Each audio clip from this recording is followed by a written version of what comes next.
একজন নারীকে বিভক্ত করে সেটাকে সোশ্যাল মিডিয়ায় পাবলিশ করে দেওয়া। সেই ঘটনায় রেপিস্ট ধরা পড়লেও মব সৃষ্টির যে কারিগর, যে প্রধান উস্কানিদাতা এবং পরিকল্পনাকারী, সে ছিল ধরাছোঁয়ার বাইরে। এটা একটা রহস্য আমরা উদ্ঘাটন করেছি। আপনাদের বিভিন্ন ইলেকট্রনিক অ্যান্ড প্রিন্ট মিডিয়াতেও এটাতে এসেছে যে এই মব সৃষ্টিকারী যারা, তারা এখনো ধরাছোঁয়ার বাইরে। সে লক্ষ্যে আমরা র্যাব আমাদের কাজ শুরু করি এবং আমাদের গোয়েন্দা তৎপরতা বৃদ্ধি করি। এবং তারই প্রেক্ষিতে গতকাল আমরা এই মব সৃষ্টির যে উস্কানিদাতা বা পরিকল্পনাকারী, তাকে আমরা গতকাল অ্যারেস্ট করতে সক্ষম হই। আমি ঘটনার বিস্তারিত বলবো না, এটা আপনারা সকলে অবগত আছেন, বাট যে মব সৃষ্টির পিছনে যে রহস্যটা ছিল সেটি আমি আপনাদের সামনে তুলে ধরব। এখানে ঘটনাটা ঘটেছিল দুই ভাইয়ের মধ্যে, শাহপরান এবং ফজর আলী। ফজর আলী যে অলরেডি যে অ্যারেস্টেড, যিনি ধর্ষক হিসাবে পরিচিত হয়েছে এবং তার নাম অলরেডি মামলা হয়েছে, এখানে ভিকটিম মামলা করেছেন। সে ধরা পড়লেও দেখা গেল যে মবটা যারা করেছে, যারা এই সোশ্যাল মিডিয়াতে এই ভিডিওটাকে ভাইরাল করেছে, তাদের কয়েকজন ধরা পড়লেও এটার যে উস্কানিদাতা তিনি ধরা পড়েন।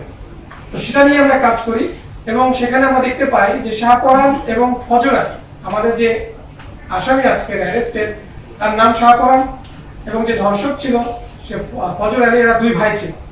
এই দুই ভাই এই ভিকটিমকে বিভিন্ন সময় দীর্ঘদিন যাবত উত্তক্ত করে আসছিল। উত্তক্তর প্রেক্ষিতে দুই ভাইয়ের মধ্যে দ্বন্দ্বের সৃষ্টি হয়। সে প্রেক্ষিতে বিগত 2 মাস পূর্বে তাদের মধ্যে একটা পারিবারিক বা গ্রাম্য পর্যায়ে একটা সালিশ হয়। সেই সালিশে এই ফজর আলী ছিল বড় ভাই এবং শাহপরান ছোট ভাই। এই দুজনের মধ্যে সালিশে শাহজাহান কর্তৃক শাহপরানকে হেনস্থা করা হয় এবং মারধর করা হয়। সে প্রেক্ষিতে শাহপরান তার এই বড় ভাইয়ের প্রতি একটা প্রতিশোধ নেওয়ার চিন্তা ভাবনা করে।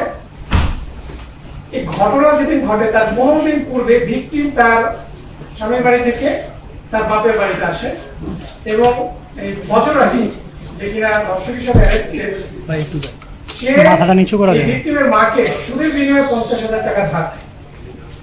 তো সেই ধারের টাকা আদায় করার জন্য মাঝে মাঝে তাদের বাসায় যেত। ঘটনার দিনও তেমনি এই টাকা আদায়ের সূত্র ধরেই তিনি ওই বাসায় গিয়েছিলেন রাতের বেলা, এবং এইটা শাহপরান জানতো, যাবে। সে প্রেক্ষিতে শাহপরান তার লোকজন সেট করে দেয় যে এরকম এই টাইমে যাবে, তোমরা যদি তাকে ধরতে চাও ধরতে পারো। এবং সে তার সেই প্ল্যান অনুযায়ী, পরিকল্পনা অনুযায়ী ওই দিন রাতে যখন ফজর আলী তার ওই ঘরের ভিতরে ভিকটিমের ঘরে প্রবেশ করে, তার কিছুক্ষণ পরেই এই শাহপরানের লোকজন ভিকটিমের ঘরে প্রবেশ করে এবং তাকে বিভৎস করে ভিডিও ধারণ করে সেটা পরবর্তীতে সোশ্যাল মিডিয়ায় ছড়িয়ে দেয়। পরবর্তীতে আমরা এটা জানতে পারি। জানার পরে আমাদের একটা চৌকস অভিযানিক দল গতকাল এই শাহপরানের যে রহস্যটা সেটা আমরা জানার পর তাকে কুমিল্লা থেকে অ্যারেস্ট করা হয়।